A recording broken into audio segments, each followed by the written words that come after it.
बिस्मिल्लाहिर्रहमानिर्रहीम। अस्सलामु अलैकुम डियर स्टूडेंट्स, हम सेकेंड ईयर फ़िज़िक्स का चैप्टर नंबर 12 स्टडी कर रहे हैं। प्रीवियस लेक्चर में हमने एप्लीकेशन ऑफ गॉसेस लॉ को स्टार्ट किया था और उसकी जो पहली एप्लीकेशन है electric field intensity inside a hello charge sphere, वो हमने डिस्कस कर दी थी और उसके बारे में हमने डिटेल से स्टडी किया था और वहाँ पे हमने एक हेलो चार्ज स्फीयर लेके उसके अंदर इलेक्ट्रिक फील्ड इंटेंसिटी को फाइंड किया था। आज गॉसेस लॉ की सेकंड एप्लीकेशन है electric intensity due to infinite sheet of charge, यानी हमारे पास कोई इन्फिनिट शीट ऑफ चार्ज है, उसकी वजह से जो इलेक्ट्रिक फील्ड इंटेंसिटी या इलेक्ट्रिक इंटेंसिटी प्रोड्यूस हो रही है वो हमने फाइंड करनी है। Electric intensity due to infinite sheet of charge यानी किसी भी इन्फिनिट शीट ऑफ चार्ज की वजह से जो इलेक्ट्रिक फील्ड इंटेंसिटी प्रोड्यूस हो रही है वो हमने फाइंड करनी है। अब इलेक्ट्रिक फील्ड इंटेंसिटी हमने किस चीज़ की फाइंड करनी है? यहाँ इन्फिनिट शीट की। अब इन्फिनिट शीट ऐसी शीट होती है जिसकी लेंथ का हमें पता नहीं है, जिसकी विड्थ का पता नहीं है। अब ऐसी शीट जिसकी लेंथ का हमें मालूम ना हो, विड्थ का हमें मालूम ना हो, तो उसकी इलेक्ट्रिक फील्ड इंटेंसिटी हम कैसे फाइंड कर सकते हैं? अब उसकी इलेक्ट्रिक फील्ड इंटेंसिटी फाइंड करने के लिए हम क्या कर लेते हैं, उसका एक छोटा सा फाइनाइट पार्ट ले लेते हैं। यानी शीट ये इन्फिनिटी है, इन्फिनिट शीट ही है, लेकिन हमने इसका एक छोटा सा टुकड़ा, इसका एक पार्ट ले लिया ताकि उस पर हम इलेक्ट्रिक फील्ड इंटेंसिटी फाइंड कर सकें। ये हमने इसका एक पार्ट ले लिया है, एक फाइनाइट पार्ट ले लिया है इस शीट का, इन्फिनिट शीट का, और इसके अंदर हमने क्या कर दिया, चार्ज इनक्लोज कर दिया। ये देखें, यानी इस शीट पे क्या है, चार्ज हमने स्प्रिंकल्ड कर दिया है, फैला दिया है। प्रीवियस टॉपिक में मैंने आपको बताया था कि कुछ चीज़ें ऐसी हैं जो तीनों एप्लीकेशंस में, जो हम गॉसेस लॉ के तीनों एप्लीकेशंस पढ़ रहे हैं, तीनों में कॉमन है। For example electric field intensity हमने तीनों में फाइंड करनी है, और इलेक्ट्रिक फील्ड इंटेंसिटी फाइंड करने के लिए तीनों में हमें सबसे पहले क्या करना होगा, गॉसियन सरफेस कंसीडर करना होगी। ये देखें, हमें एक गॉसियन सरफेस लेना पड़ेगी इलेक्ट्रिक फील्ड इंटेंसिटी कैलकुलेट करने के लिए। तो वही पॉइंट्स जो मैंने एप्लीकेशन ऑफ गॉसेस लॉ, जो पहली एप्लीकेशन थी inside a hello charge sphere, उसमें लिखे थे, वही यहाँ पे भी लिखे हुए हैं। तो यहाँ पे देखें, सबसे पहले हमें क्या करना पड़ेगा, गॉसियन सरफेस कैलकुलेट करनी पड़ेगी या गॉसियन सरफेस कंसीडर करनी पड़ेगी। उसके बाद हमने फ्लक्स फाइंड करना है through Gaussian surface. Gaussian surface के थ्रू हमने क्या फाइंड करना है, इलेक्ट्रिक फ्लक्स, और फिर हमने फ्लक्स फाइंड करना है थ्रू गॉसेस लॉ, यानी गॉसेस लॉ को हमने अप्लाई करना है और उसके थ्रू हमने क्या फाइंड करना है, इलेक्ट्रिक फ्लक्स फाइंड करना है। लास्ट पे हमने कंपेयर कर देना है गॉसेस लॉ के थ्रू जो इलेक्ट्रिक फ्लक्स हमने फाइंड किया और जो गॉसियन सरफेस के थ्रू हमने इलेक्ट्रिक फ्लक्स फाइंड किया, दोनों को लास्ट पे क्या कर देना है, कंपेयर कर देना है।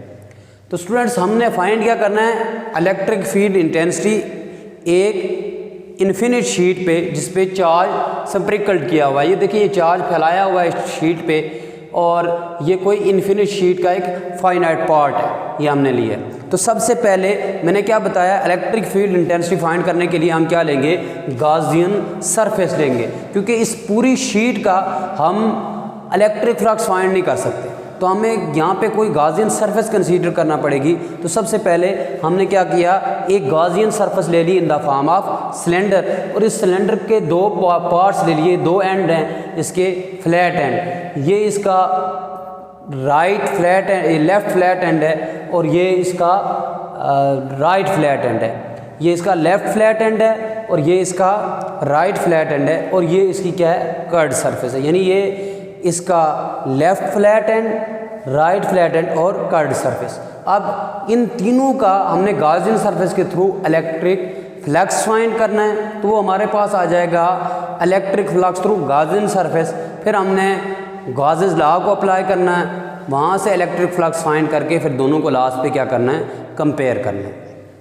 तो इसमें एक चीज़ याद रख लीजिएगा कि इसमें सबसे पहले हम सरफेस चार्ज डेंसिटी के लिए रिलेशन लिखेंगे। अब सरफेस चार्ज डेंसिटी क्या होती है, charge per unit area is called surface charge density. किसी भी एरिया पे जो चार्ज होता है उसी को हम क्या कहते हैं, सरफेस चार्ज डेंसिटी। इससे सिग्मा से रिप्रेजेंट करते हैं, तो ये किसके इक्वल होता है, Q/A, यानी चार्ज पर यूनिट एरिया। अब यहाँ से अगर हम Q की वैल्यू निकाल लें तो ये देखें ये A डिवाइड हो रहा है, दूसरी तरफ जाके मल्टीप्लाई हो जाएगा, तो हमारे पास आ जाएगा Q किसके इक्वल आ जाएगा, सिग्मा A के इक्वल। तो अब हम तीनों पॉइंट्स के थ्रू, पहले मैंने बताया था ये इसका लेफ्ट फ्लैट एंड है, ये राइट फ्लैट एंड है और ये कर्ड सरफेस है, तीनों के थ्रू हमने इलेक्ट्रिक फ्लक्स फाइंड करना है और ये इलेक्ट्रिक फ्लक्स होगा थ्रू गॉसियन सरफेस। तो सबसे पहले हम कर्ड सरफेस के थ्रू इलेक्ट्रिक फ्लक्स फाइंड कर लेते हैं। अब इलेक्ट्रिक फ्लक्स की डेफिनेशन के मुताबिक फाई ई इज इक्वल होता है किसके, E डॉट A के। अब यहाँ पे क्योंकि हम कर्ड सरफेस के लिए तीन सरफेस हमारे पास हैं, तो इसको हम लिख लेते हैं phi 1 is equal to E dot, और एरिया को भी लिख लेते हैं A1। तो ये आ जाएगा हमारे पास phi 1 is equal to E dot del A1। ये जो डेल है ये शो कर रहा है यहाँ पे चेंज को, कि एरिया यहाँ कर्ड सरफेस का जो एरिया है वो क्या हो रहा है, चेंज हो रहा है, इसलिए यहाँ पे मैंने लिखा है डेल A1। अब ये स्केलर प्रोडक्ट है, स्केलर प्रोडक्ट में डॉट को जब खत्म करेंगे तो ये आ जाएगा हमारे पास E del A1 cos of theta. अब यहाँ पे आपने एक बात याद रखनी है, हमने पढ़ा था फ्लक्स मैक्सिमम कब होता है और मिनिमम कब होता है, उसमें हमने वेक्टर एरिया और सरफेस एरिया को बड़ी डिटेल से स्टडी किया था। अब यहाँ पे देखिए वही कंसेप्ट आप यहाँ पे भी यूज़ करेंगे। अब यहाँ पे देखें ये E और A, एरिया, वेक्टर एरिया और इलेक्ट्रिक फील्ड इंटेंसिटी के दरमियान हम देखेंगे एंगल कितने का बन रहा है, यानी ये कर्ड सरफेस एरिया, ये इसका फ्लैट एरिया है, एक ये और एक ये, इसको छोड़ के ये जो एरिया इसका ये कर्ड सरफेस एरिया है, इसके थ्रू हमने इलेक्ट्रिक फ्लक्स फाइंड करना है। तो अब देखें यहाँ पे अगर आप गौर करें तो यहाँ पे जो सरफेस एरिया है उसकी डायरेक्शन किधर है और इलेक्ट्रिक फील्ड इंटेंसिटी की डायरेक्शन किधर है। तो देखें इलेक्ट्रिक फील्ड इंटेंसिटी की डायरेक्शन इसी डायरेक्शन में होगी और कर्ड सरफेस एरिया की भी इधर ही है इलेक्ट्रिक फील्ड इंटेंसिटी की डायरेक्शन। तो याद रखिएगा यहाँ पे सरफेस एरिया की डायरेक्शन क्योंकि इलेक्ट्रिक फील्ड इंटेंसिटी की डायरेक्शन में है, यानी same as electric field intensity. तो जो वेक्टर एरिया होता है वो नॉर्मल होता है सरफेस एरिया के। अगर सरफेस एरिया की direction same as electric field intensity होगी तो इसका मतलब है जो वेक्टर एरिया है उसकी डायरेक्शन किधर होगी, अपवर्ड होगी, इसके नॉर्मल के अलांग होगी।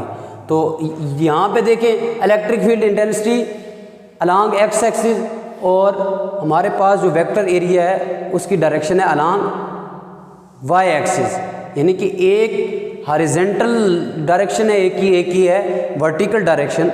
तो दोनों एक दूसरे के क्या है, परपेंडिकुलर हैं, यानी इलेक्ट्रिक फील्ड इंटेंसिटी और वेक्टर एरिया ए यहाँ पे एक दूसरे के परपेंडिकुलर हैं। तो जब परपेंडिकुलर होंगे तो परपेंडिकुलर में जो एंगल होता है वो 90 का लेते हैं, इसलिए यहाँ पे हम लेंगे E del A1 cos 90 degree, और cos 90 आपको पता है 0 के इक्वल होता है, तो फ्लक्स 1 हमारे पास किसके इक्वल आ जाएगा, 0 के इक्वल आ जाएगा। अब ये हमने फाइंड किया है फ्लक्स थ्रू कर्ड सरफेस यानी फाई 1। अब हम फाइंड करेंगे flux through right and flat surface. ये जो हमारे पास राइट एंड फ्लैट सरफेस है इसके थ्रू फ्लक्स फाइंड करेंगे। अब यहाँ पे देखें, यहाँ पे हमारे पास वेक्टर एरिया ए और इलेक्ट्रिक फील्ड इंटेंसिटी एक दूसरे के क्या है, पैरेलल है, यानी इलेक्ट्रिक फील्ड इंटेंसिटी भी इधर ही है और वेक्टर एरिया की डायरेक्शन भी इधर ही है। और यहाँ पे याद रखिएगा सरफेस एरिया की डायरेक्शन किधर है, अपवर्ड है। इधर सरफेस एरिया की डायरेक्शन अपवर्ड है और वेक्टर एरिया इसके नॉर्मल होता है, तो उसकी डायरेक्शन किधर होगी, वेक्टर एरिया की डायरेक्शन होगी same as electric field intensity की डायरेक्शन में, यानी ये एक दूसरे के पैरेलल होंगे। तो पैरेलल में एंगल 0 का होता है, तो हम लिखेंगे, ये देखिए जब हमने स्केलर प्रोडक्ट को ख़त्म किया, ये आगे आपके पास ई ए कॉज ऑफ थीटा, तो थीटा की जगह हम लिखेंगे 0 डिग्री, तो कॉज 0 1 के इक्वल होता है, 1 जब मल्टीप्लाई होगा ई ए से तो आपके पास आ जाएगा फाई 2 किसके इक्वल आ जाएगा, ई ए के। अब इसी तरह हमने flux through left and flat surface, इस फ्लैट सरफेस के थ्रू हमने फ्लक्स फाइंड करना है। जिस तरह से हमने राइट एंड फ्लैट सरफेस से फाइंड किया है, एग्जैक्ट ऐसे ही लेफ्ट एंड फ्लैट सरफेस से फाइंड करेंगे। यहाँ पे भी सरफेस एरिया जो है वो किधर है, वर्टिकली अपवर्ड है, और यहाँ पे इलेक्ट्रिक फील्ड इंटेंसिटी जो है वो हॉरिजॉन्टल डायरेक्शन में है, और यहाँ पे वेक्टर एरिया भी हॉरिजॉन्टल डायरेक्शन में same as the direction of electric field intensity, यानी जिधर इलेक्ट्रिक फील्ड इंटेंसिटी की जो डायरेक्शन है उसी डायरेक्शन में वेक्टर एरिया है। तो हम कह सकते हैं ये दोनों एक दूसरे के पैरेलल है, क्योंकि पैरेलल में क्या होता है कि दो ऐसी लाइंस को हम कहते हैं पैरेलल लाइंस, अगर वो सेम डायरेक्शन में जा रही हों और कहीं पे भी आपस में मीट ना करें। यहाँ पे देखिए ये कहीं पे भी आपस में मीट तो नहीं कर रही और सेम डायरेक्शन में ये दोनों लाइंस जा रही हैं, यानी इलेक्ट्रिक फील्ड इंटेंसिटी और ये area A, vector area A, इनकी डायरेक्शन सेम है। तो डायरेक्शन सेम होगी, इसका मतलब है ये एक दूसरे के पैरेलल हैं। पैरेलल में एंगल 0 का आता है, तो ये आपके पास आ जाएगा cos 0 1 के इक्वल होता है, ये भी आ जाएगा फाई 3 भी आपके पास E A के इक्वल आएगा। अब हमने कर्व्ड सरफेस एरिया के थ्रू भी फाइंड कर लिया flux, right and flat surface के थ्रू भी और लेफ्ट एंड फ्लैट सरफेस के थ्रू भी।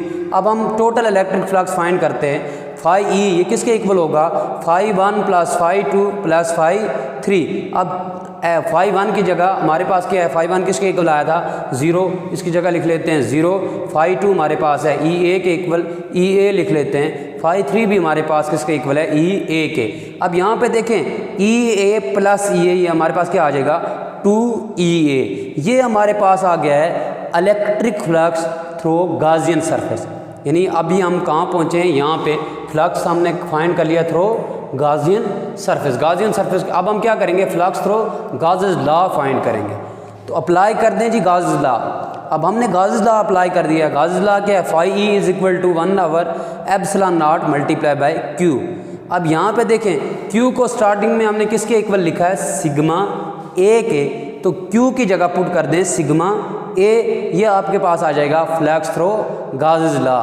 अब तीसरा पॉइंट हमारे पास क्या है, वो है कि इन दोनों को कंपेयर कर देते हैं, यानी जो हमने फ्लक्स फाइंड किया गॉसियन सरफेस के थ्रू और जो फ्लक्स फाइंड किया गॉसेस लॉ के थ्रू, दोनों को क्या कर देते हैं, कंपेयर कर देते हैं। अब इसको मैंने जो फ्लक्स फाइंड किया हमने गॉसियन सरफेस के थ्रू, उसको इक्वेशन 1 कह दिया, और जो फ्लक्स हमने फाइंड किया थ्रू गॉसेस लॉ उसको इक्वेशन 2 कह दिया। दोनों को कंपेयर कर दिया। अब देखें दोनों को जब हमने कंपेयर किया तो ये हमारे पास क्या आ जाएगा, ये देखिए ये हमारे पास है 2EA इसी तरह, और ये देखें 1/ε0 मल्टीप्लाई बाय सिग्मा A, ये आ जाएगा सिग्मा A डिवाइडेड बाई ε0। तो ये मैंने लिख दिया sigma A divided by ε0। A दोनों साइड से कैंसिल, तो हमारे पास आ जाएगा 2E is equal to sigma divided by ε0। अब यहाँ से 2 देखें ये मल्टीप्लाई हो रहा है, दूसरी तरफ जाके डिवाइड हो जाएगा, तो हमारे पास आ जाएगा E is equal to sigma divided by 2ε0। ये रिक्वायर्ड रिलेशन है इलेक्ट्रिक फील्ड इंटेंसिटी का। अब देखिए स्टूडेंट्स, हमने फाइंड क्या करना था, electric intensity due to infinite sheet of charge. ये इन्फिनिट शीट ऑफ चार्ज की वजह से हमने इलेक्ट्रिक फील्ड इंटेंसिटी फाइंड करनी थी, वो हमने फाइंड कर ली है। और अगर इसको आप वेक्टर फॉर्म में लिखना